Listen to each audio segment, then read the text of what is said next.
Hello guys and welcome back to the channel. In this video we are going to discuss about Rajasthan history and this is part 2. So those candidates, those who have not seen the part 1, I request them that please before watching this video you go through the part 1 of this for the better understanding of the content.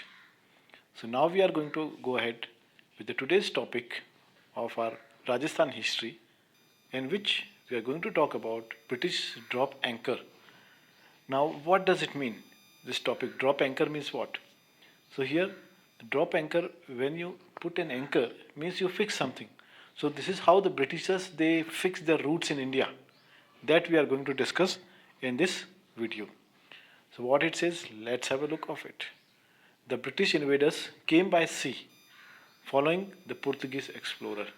Actually, what happened? The Britishers they saw the Portuguese explorer, that was your Vasco da Gama, who had first discovered the sea route from Europe to India around Africa in 1498. The British East India Company, this was later also known as called company, right? The name was given to it. So the British East India Company, a London trading that wanted a slice of Indian spice trade. Okay, what they wanted some spice trade with India. Okay, so having seen how well the Portuguese were doing, and what happened, actually Portuguese were doing very well. They came to India, they established their business, and their business was flourishing. So all these things were observed by Britishers. And Britishers, they decided to drop the anchor. They wanted to fix their roots in India. All right. So for first of all, they landed in India in the around 1600. Okay, and granted trading rights by Jahangir. Okay, the company, that is which company? British East India Company set up its first trading outpost in Surat, Gujarat. Okay, so in many of the exams, this question has been asked that which was the first place where the British East India Company put their first business center, right? So that was in Surat in Gujarat, and gradually they went about extending its influence across the country. Okay, and slowly they have started moving. They have started spreading their roots in the all over India, honoring interests that went beyond mere trade. Okay, and now their interest was growing. Their objective was not only to do the trade, but it was something more. They have started occupying the lands of India. Extraordinarily enough, this commercial firm end up nominally ruling India for almost 250 years. Okay, initially they came as a traders, but gradually they have started setting up their own government, and they have started ruling India slowly. Okay, so it is, if in easy word if I talk to you, so it is something like that. You have guests at your home, they come at your home, they stay here, and gradually they start spreading their roots, or they start spreading themselves in your own house. So, who is suffering there? The sufferer, you are the sufferer. The same thing is here. Who is the sufferer over here? Indians are the sufferer, because the Portuguese, the Britishers, they came and they established their roots here, and they started, instead of doing trading, they started taking interest in the land of India, and they started ruling India, and they ruled for almost 250 years. Now, sooner or later, slowly, all leading European maritime nations came and pitched the camp in India. And looking at now Portuguese, looking at the Britishers, other European nations also they tried the same thing. Yet none managed to spread out across the country as efficiently as the Britishers. But other European nations they were not as successful as the Britishers were. Okay, so Britishers they spread a lot in India. The early English agents became well assimilated. Okay, as well assimilated means to learn and understand something. So they become well assimilated in India, learning Persian and intermarrying with local people. Okay, they have learned some Persian language. The Persian was like at that time the official language before English. Okay, so they started learning that. They make intermarrying system also with local people, which give them on an edge over other European. Okay, and what happened that because of this, okay, they were like kind of forward in compared to European in the sense of business and establishing the rule in India. So when the Mughal Empire collapsed, they made a calculated political move, filling the power vacuum. Okay, and now what is this power vacuum is when someone has lost control and no one has the replace them back, so that place remain vacant, right? So that is known as called a power vacuum. So actually, when the time the Britishers they came at that time, this was the time period when the Mughals were collapsed, and nobody has filled that gap. Means nobody was ruling in that particular uh, areas or region, right? So the Britishers got some empty places to establish themselves. So this is how the Britishers they put themselves in the leading role and taking over the reins of administration through a series of battles and alliances with the local rulers. Okay, and they had at some places wherever the power was required, they conducted battles. Some alliances. Okay, means they made some agreements with local rulers. By early 19th century, India was effectively under the British control. Okay. And the British government in London had begun to take more direct rule in supervising affairs in India. Okay, and now by the time 19th century, the India was almost in the control of the British rule. Okay, and the British government was taking care of it by sitting in London, while leaving the East India Company to deal with the day-to-day administrative duties. Further, it said outside the British territory, the country was in a shambles. Okay, it means the area which was under the British control in India, that area was kind of well organized. But the areas which were not in the control of Britishers, they were shambles. Shambles means they were in complete disorder. Okay, bandits were on the prowl. On the prowl means the moving around and looking for something from someone, right? So they were always looking for something. Bandits in the rural areas especially, and towns and cities had fallen into decay. Means their progress was going down. The Maratha raids in Rajasthan, and what happened during this period? The Marathas, okay, they raid even in the Rajasthan and continued. And though the British at first ignored the feuding parties, initially Britishers they did not pay any attention towards the Marathas. They soon spotted an opportunity and expansion and stepped into the fray. They negotiated treaties with the leaders of the main Rajput states, okay, offering them protecting from the Marathas. Okay, and during this time, what happened? The Britishers, okay, they offer some help to the Rajputs, okay, that we will protect you from Marathas in return for the political and military support.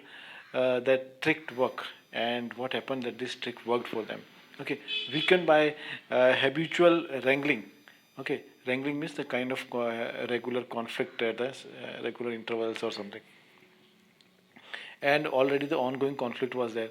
So the rulers forfeited, means lost their independence in the exchange of the protection of British residents. Okay, and which rulers we are talking about? We are talking about the rulers of Rajasthan. They said, okay, fine, we are with the Britishers, and we will fight against Marathas as the British wants to save us, right? So this was the policy which the Britishers they have followed at that time. The protection and the British residents were installed in the princely estate. The British ultimately eliminated the Marathas, and what was the result of that? The Marathas were eliminated from where? From the Rajasthan.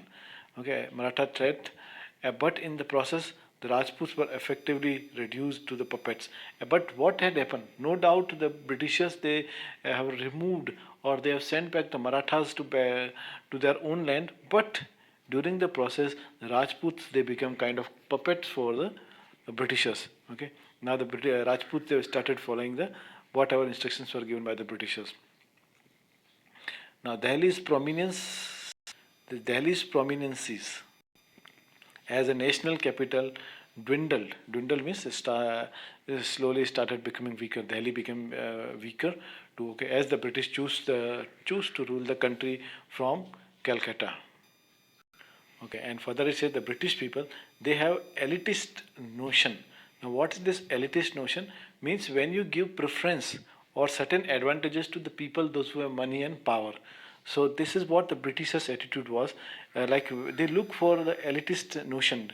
Okay, they had this elitist notion of their own superiority.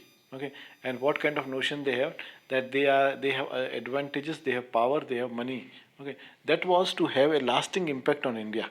Okay, the colonizers, which is colonizers here mean the Britishers, felt that it was their duty to civilize the nation. Unlike the first agents of the East India Company, who had seen and recognized the values in India's native culture.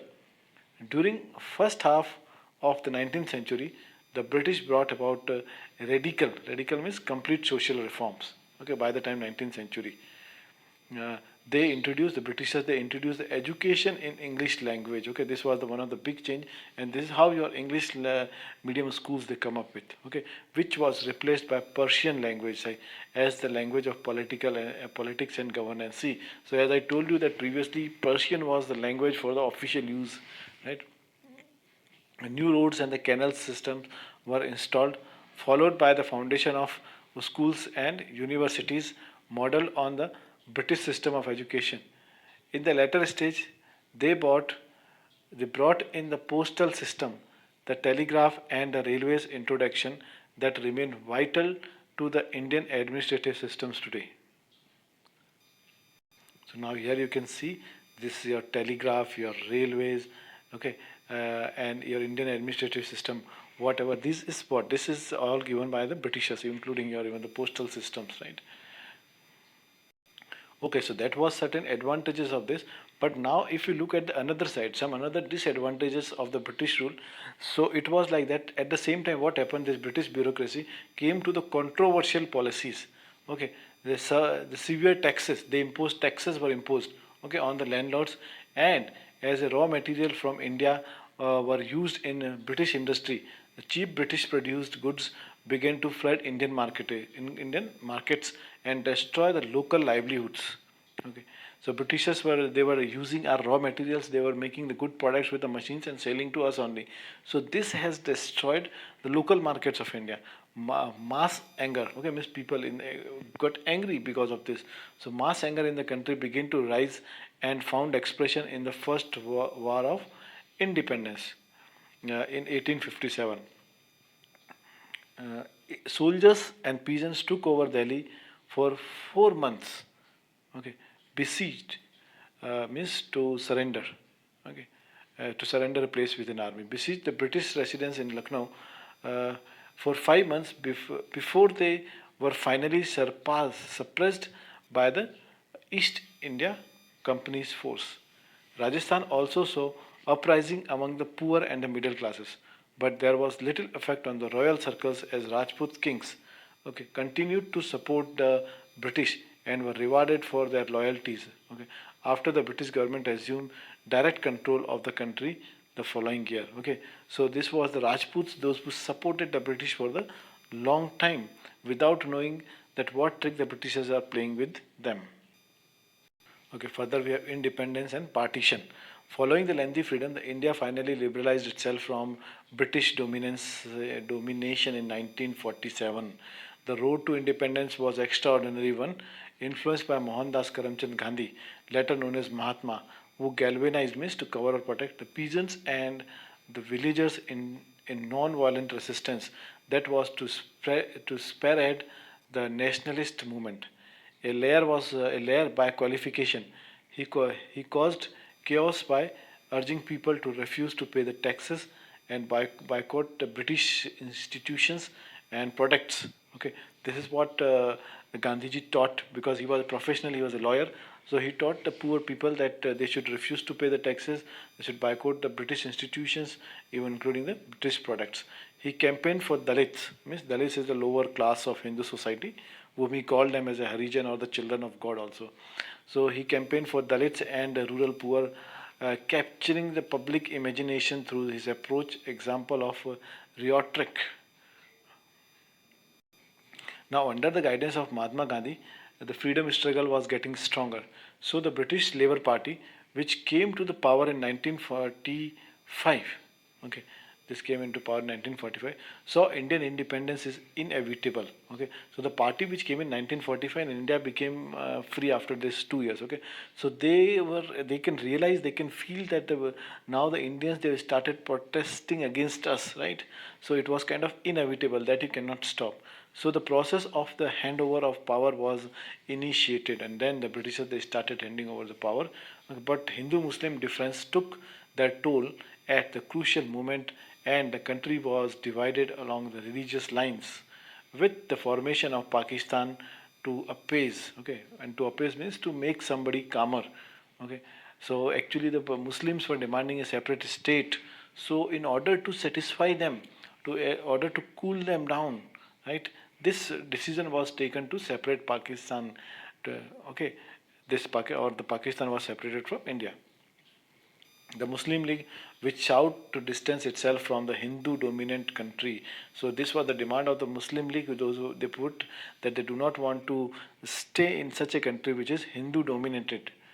Now Mahatma Gandhi was slain, and what happened during all this conflict? Even this one of the famous personality, Mahatma Gandhi, was slain. Slain means killed. Soon after the independence by Hindu extremists who hated his inclusive philosophy. Okay, so he was killed by a Hindu extremist only. Right? That is Nathuram Godse, who hated for his and what was the reason? Because he hated Gandhiji's philosophy. Our next topic is Rajasthan is born. So ever since they swore allegiances, means support for a leader or government, right? To the British, the Rajput kingdom subjugated, means they were controlled or defeated, right? Themselves to absolute British rule.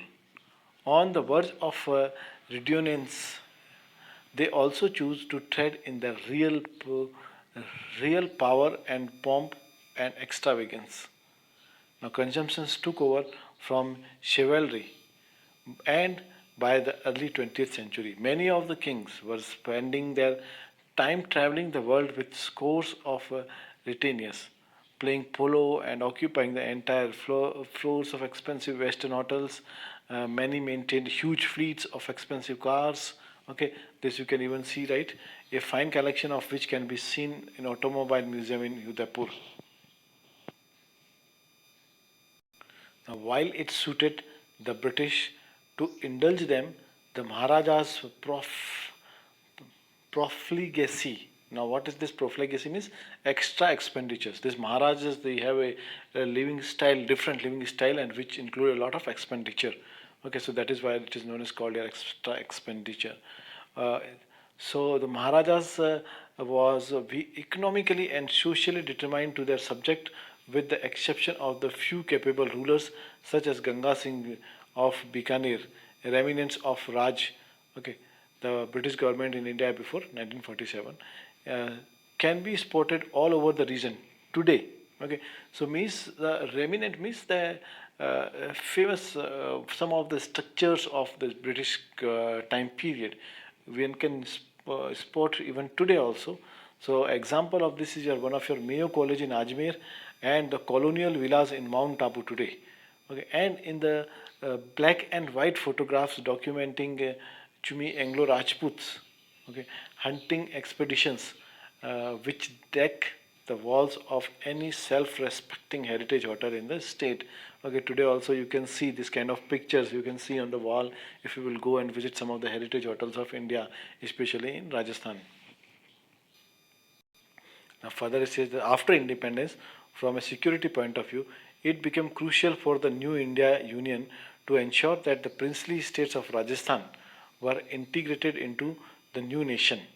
Okay, and most of these nations were located near the vulnerable part of India and Pakistan border, and it made sense for the government to push a merger that would minimize possibilities of rebellion in the region.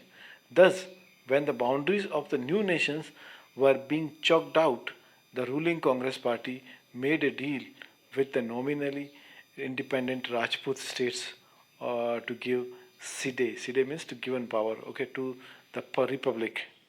To sweeten the deals, the rulers were offered lucrative monetary returns and the government stipends, as well as being allowed to retain their titles and property holding.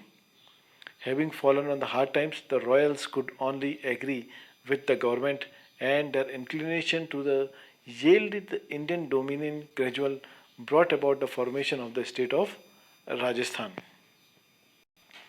Now, further it says to begin with, the state comprised only the southern and southern eastern, the southern and the southern eastern regions of Rajasthan. Mewar was only first kingdom to join union. Udaipur was initially the state capital, okay, and not the Jaipur but Udaipur, right? With the Maharaja of Udaipur becoming Raj Pramukh, head of state. The instrument of accession was signed in 1949, and Jaipur, Bikaner, Jodhpur, Jaisalmer were then merged with Jaipur as the state's new capital. Okay, so Jaipur was then became the new capital for the state. Later the years, the United States of Matsya was incorporated to Rajasthan. The state finally burgeoned, means developed to its current dimensions in November 1956. With the additions of Ajmer, Mewar, Abu Road, and the tract of Dilwara, originally the part of the princely state of Siroi that had been divided between Gujarat and Rajasthan. Rajasthan is now India's largest state. Now, further, we are discussing about a modern state. Rajasthan as a modern state. A long history of insurgency means the freedom struggle and unrest in India did not end with independence. In 1962, India had a brief war with China over disputed border territories and went on to engage in the three battles with Pakistan over the similar issues. Okay, similar issues means about the boundary issues. In 1974, in Pokhran, India detonated the nuclear device, leading to Pakistan withdrawing from normalizing relations, talks, and developing its own country nuclear bomb. Now, political assassinations did not recede into the history either. Indira Gandhi, first female prime minister, okay, and the daughter of Jawaharlal Nehru, India's prime minister at independence, she was gunned down. Okay, when gunned down means killed. By whom? By Sikh bodyguards. Okay, in retaliation for her order in storming. Okay, storming is to attack a building, town, etc. suddenly and violently in order to take control of it. So, what was the retaliation? Here, the retaliation was of the Golden Temple, the holiest of the six shrines, okay, which has been considered.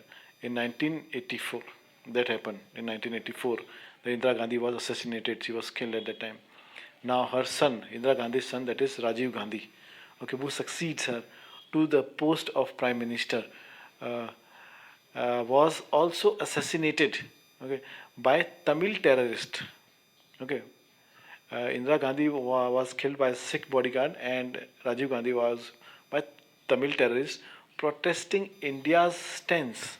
Means India's opinion or ideas on Sri Lankan policies. Okay, so Rajiv Gandhi might have said something about their policies which was not liked by the Sri Lankans, and they took revenge in such a way. Okay, next we have the indomitable. Indomitable in the sense of brave, right? Uh, so the indomitable Sisodia Rajputs here.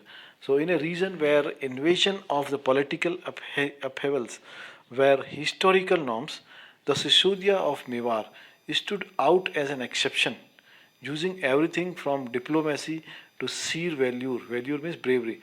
To retain an iron grip over their land. On which land we are talking about? We are talking about the land of Mewar, okay, in Rajasthan. Now, the pillage. Pillage means plunder, or the Hindi word for that is called lootmar. So, pillage and blood paths, notwithstanding, means in spite of something, the dynasty administered its kingdom in southern Rajasthan for almost 1400 years. Okay, and loaded over by 76 monarch. Okay, monarch is the system of government of governing in which a king or a queen is the head of it. So loaded over with the 76 monarch. Throughout the ages, the Sisodias have one of the longest serving dynasty in the world. That you need to remember, that which dynasty is having the longest serving dynasty, that is Sisodias. Now further, what it says, the lineage means the series of families that somebody comes from where originally, right? So from where this Sisodias they came, the Sisodia kings can be tracked back to the prince named Gohil, okay, born to the Rajput queen in the 6th century AD. Orphaned soon after birth, his kingdom ransacked by Huns. Okay, at the Huns they attacked, as I told you, right, initially, and because of the Huns, the Rajputs, they came to the Rajasthan. And which part of India they came, especially from Haryana, Punjab, Gujarat, Uttar Pradesh, etc. Right? So at the age of 11, he forged an alliance. Okay, when he forged means a fake alliance with a Bhil chieftain, right? Means a Bhil chief commandant, to establish a dynasty called Guhilots, okay, and founded the state of Mewar. Now, in the 12th century, the family split, resulting in a breakaway faction that relocated to the town of Sisodia and renamed themselves as Sisodias. They soon took over the Chittor, an ancient garrison that renamed under the control until it means it we are talking about the Chittorgarh, okay, until the Chittorgarh was sacked by Mughal Emperor Akbar in 1568. Though it came as a major military setback, the Sisodias lost no time in returning into the Aravali hills, where they put together a new capital called Udaipur. Okay, so this was initially the capital of Sisodias, that was your Udaipur, a, a, a serenely beautiful city. Udaipur was never lost to the enemy and renamed and remained the capital of Mewar until the kingdom was absorbed into the state of Rajasthan following India's independence. Now, the Sisodias, okay, they are famous for what? They are credited for producing some of the most flamboyant. Now, what is flamboyant? Flamboyant means uh, those who are acting in a loud, confident way. That is, okay, if somebody is having a lot of confidence to do something, that is called flamboyant. And the Sisodias were brave and they have confidence in themselves. That is why they are described as flamboyant. So the Sisodias, those were the flamboyants. So they give what they give, producing the most flamboyant kings ever to have reigned in Rajasthan. The family boasts names such as the Rana Sanga, you see, who died valiant death, means brave death, in 1527 while fending off the Mughal troops under Babur. Okay, so Rana Sanga was one of the king who came from Sisodia background, and Maharana Pratap in 1540-97, who made the several daring though unsuccessful attempts to win Chittorgarh back from Akbar. So it is not only the kings which were given by the Sisodia clan, but also Sisodias also gave Mewar some of the finest structures, okay, including the Victory Tower of Chittorgarh and the Grand City Palace in Udaipur, the elegant Monsoon Palace Atoop at Sajangarh Hill. Okay, it is outskirt of Udaipur, and spectacular Lake Palace, which stands on an island amid the placid water of Lake Pichola in Udaipur. Okay, next topic we have Maharaja's metamorphosis. Okay, it means a complete change of form as a part of natural development. So the fate of the royal family of Rajasthan since independence has been mixed. A handful of regions of Maharaja have continued their wasteful ways, squandering their fortune and reducing themselves to abject or terrible poverty. A few jealous ones, who hated to see their position of power go, have switched to the politics and became members of leading political parties in India. Some have skipped politics to climb the rungs of power. Other well known national institutions, such as the sports administration bodies, charitable and non profit organizations in the country, only a few have chosen to lead civilian lives, earning the name of themselves as the fashion designer, cricketers, or entertainers. Okay, so further it says the majority of the kings have refused to let bygones be bygones. So now let bygones and be bygones is an English saying which means to decide to forget that whatever has happened in the past. Okay, so there are very few kings or the that kind of Rajput kings will find that those who have used the policy of let bygones and be bygones. Okay, and have cashed in there, but some of them what they have cashed in on their heritage by opening the ticket museums. So some of them have changed this into the museums for tourists. And some of them they have converted their palaces into the lavish hotels also. With passing time, the luxury hospitality business has begun to find more and more takers from around the world. Okay, and this is how the tourism industry is blooming in Rajasthan. The boom of this industry, we are talking about tourism industry, can be tracked back in 1971 when Indira Gandhi, then India's Prime Minister, abolished means stop the privileges granted to the Rajasthan royals at the time of accession. Okay, it means accession here means originally referred to the queen or a king taking the throne. That process is called accession. Coming to a massive shock to those at the top of the pile, the snipping of cash code forced many to reluctantly join the long list of heritage hotel owners. In spite of all this, there are many kings, those who choose to continue using their royal titles for social purpose also. Okay, while these titles are little more than status symbols, they still help garner. Okay, means they obtain respect from the public. Okay, people call them as Maharaja, Maharaja, and whatnot. So they feel happy. This is just nothing more they have to do. They don't actually rule, but this is just for social purpose. On the other hand, nothing these days quite evokes the essence of Rajput grandeur. Okay, the feeling of being important. This is now what we call it as a essence of Rajput grandeur, means they want to feel like that we are important, like a stay in palatial splendor surrounded by vestiges of regal ages in palaces. Okay, what they do in order to show their social prestige and all that, they stay in the palaces such as the Rambagh Palace, Jaipur, okay, and Umaid Bhawan Palace in Jodhpur. Okay, not all the royal palaces of Rajasthan are on the tourist circuit though. Many of them continue to serve as a residence for erstwhile royal families. Okay, and some of the many mansion. Okay, and mansion means some of the are still living in a large houses, right? That we call it havelis, left out of the tourism pie are crumbling. Okay, some of these kind of havelis are still crumbling to survive actually, right? They are left out, ignored and neglected. They are decaying interiors, homes, and the interiors are what they are the homes of the peasants and pets are living over there. Now, further, we are talking about a Rajput Odyssey. Odyssey is a long and eventful, adventurous journey or experience. So, what was the experience of them at that time? So, Rajasthan is an ancestral home of the Rajputs, warriors, clans who claim to originate from sun, moon, and fire, who have controlled this part of India for more than 1000 years. While they forged marriages, forged means fake, right? Marriages of convenience and temporary alliances means agreement. Pride of independence was always paramount, and this lack of unity led to the Rajputs becoming vassals. Okay, vassals means holding a subordinate position, means they were not given the higher position. And whose vassals they were? They were the vassals of the Mughal Empire. Mughal empires, they were under them, they were controlling, right? So Mughal rule of Rajasthan was marked by rebellion, uprising, the tragedy as the whole cities committed. Okay, Johar,